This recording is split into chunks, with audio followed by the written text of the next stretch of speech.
Welcome to this Transformation Tribe talk.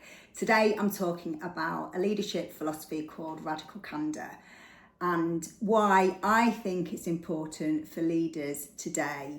We're in an increasingly volatile world.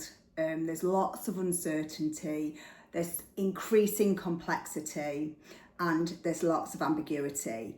And leaders are even more under the spotlight to be transparent, create cultures which are inclusive, that show empathy, equality, diversity, inclusion, which are all great things. And Radical Candor can really help with that. So a little bit of background. Kim Malone-Scott was big in the Silicon Valley and she worked for Apple and Google, and she wrote her first book, Radical Candor, How to Be a Kick-Ass Boss Without Losing Your Humanity, back in 2017. And she built this leadership philosophy, this management philosophy, based on her personal experience of leading teams who were in this really fast-paced, very innovative, very competitive, high demand for new product development, high demand, high paced delivery. And she really learned some key lessons from this, which she shared within this book, and she's developed into a concept called Radical Candor. So some of the words she uses, I will explain, because the word criticism is used quite a lot within the concept, but it's meant positively. And then I'm going to apply it into the UK workplace and why I find it's relevant and how some of my clients are using this and what it's doing to their leadership performance and their leadership growth, that's then in turn impacting their business performance, which is all positive. So Kim Malone-Scott's philosophy involves caring personally whilst challenging directly. And that involves incorporating both praise and criticism, as she calls it, and it's criticism with kindness. So Kim has developed a 4-square grid, which I'll put up on the screen here, and it consists of some elements that are leadership traits, some of which aren't positive, but they're common traits that she came across in her operating environment, and I think we can all sort of relate to them. 3 of them are how not to do it. And then the 4th one is a mix of when you achieve radical candor. So the first one is classed as obnoxious aggression. So this is where brutal honesty is given and insincere praise is given, and criticism is pitched to the receiver in an unkind way.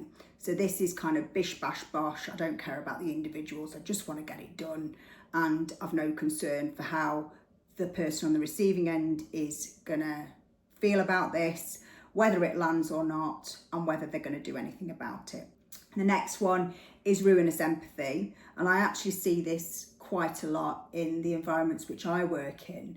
And this is where leaders really do care for individuals and they don't really want to upset them. And they find it quite hard to deliver difficult messages. And of course, that's part of being at work. We've all got to deliver difficult messages sometimes. But what people do when they're in the ruinous empathy section of the grid, they're sugarcoating their feedback. And they often sugarcoat it so much that the individual on the receiving end comes away from the conversation really unclear about what the issue is, what the expectation is of them, how they can improve, what help they need to go and get, what support they need. They're just unclear of the direction of travel. So often nothing happens and it's an ineffective conversation. The next one is classed as manipulative insecurity. So this is classed here as backstabbing.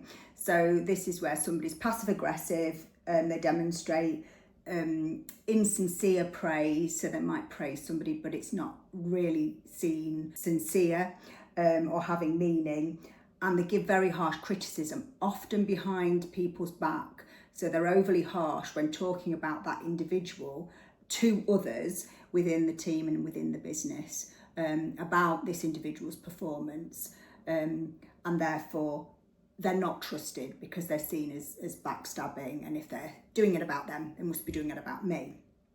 And then the concept of radical candor is when leaders show that they care personally about the individual and their teams, but they also challenge them directly with clear, kind feedback / criticism that's fact-based and that has a purpose and has a meaning and is there to support the individual. And likewise, that's vice versa. So the leader is also open to receiving that type of criticism and feedback themselves, and they're open to what happens when they have made a mistake or they have learned a lesson and they've received feedback and they personally as a leader done something differently. So it's this constant feedback loop of giving that open and honest feedback in the moment, structuring it in the right way, preparing for those discussions so that messages lands well, and a culture of trust and intent behind feedback and criticism is seen as positive, and therefore cultural trends develop in a really positive way and teams become more highly performing on the back of applying radical candor. So radical candor for leaders, when you genuinely care personally about individuals, about your people, but you give open and honest feedback and you give criticism in the right way, some really, really brilliant things actually start to happen in the organisation, because you're creating a culture where giving and receiving feedback, both yourself and your team, is the norm. And what that creates is it makes people break down their barriers. It creates that psychological safety. So people don't think, oh, I'm dreading having this meeting with such a body, or they're going to think I've done a bad job about this. My clients aren't based in the Silicon Valley, they're based here in the UK, and I'm working with leaders who are operating in different environments. However, what I really do like about radical candor principles, and I try and break that down into just thinking this is about giving the right type of feedback in the right way, with the right thoughts and preparation at the right time, with the right purpose.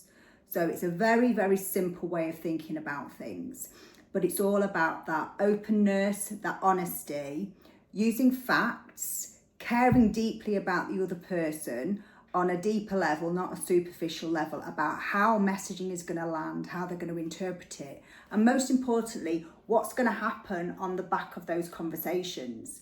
Likewise, it's great when leaders receive feedback, whether that is 360-degree feedback, where people can be really candid with their feedback around how they perceive their leaders, how they feel about their leaders, whether that is offering up another peer to go and chair one of your team meetings and asking for a bit of a amnesty on, right, okay, what do they think about this person? There's so many things that can be done, but it all comes down to creating this psychological safety where giving feedback isn't seen as a negative thing.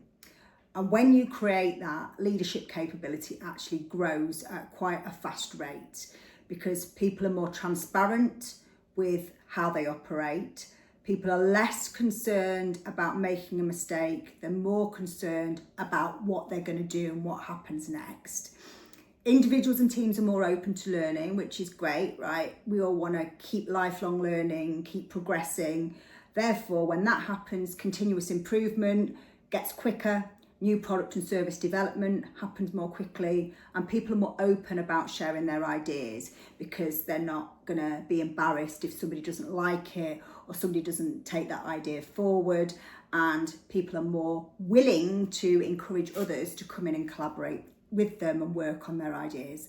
So this happens. As a result, productivity goes up, trust is built at team, at individual, at business level, as is engagement, and therefore this spirals positively and the business grows in organisational capability, business maturity, and business performance grows, and strategic objectives are therefore achieved more quickly. It's not easy to do. There are many, many steps, and it has to be architected to start with, But the concept itself is quite simple. It's just about applying it, consistently discussing it, and architecting leadership development mechanisms that can help everybody at the top of the business, the middle of the business, the front line of the business, adopt the philosophy in a way that is relevant to how they're working. And when that happens, and eventually when the whole business is doing that and every team is working in that way, the effect is quite profound. That was my short whistle-stop overview and introduction to Radical Candor and why I think it's relevant to leaders today. There is loads of information links in the bio below, so click on those, follow the work of Kim Scott. There's so much out there on YouTube, there's so many fact sheets, there's the Radical Candor playbook that she sort of offers out for free, and there's loads of information on her website which is really worth taking a look at. So please check all that out. Also, do like and subscribe to this Transformation Tribe channel, because you'll see I do lots of interesting talks with lots of interesting people who I've worked with and collaborated with over the years on many subjects, all linked to leadership development. So thanks for listening.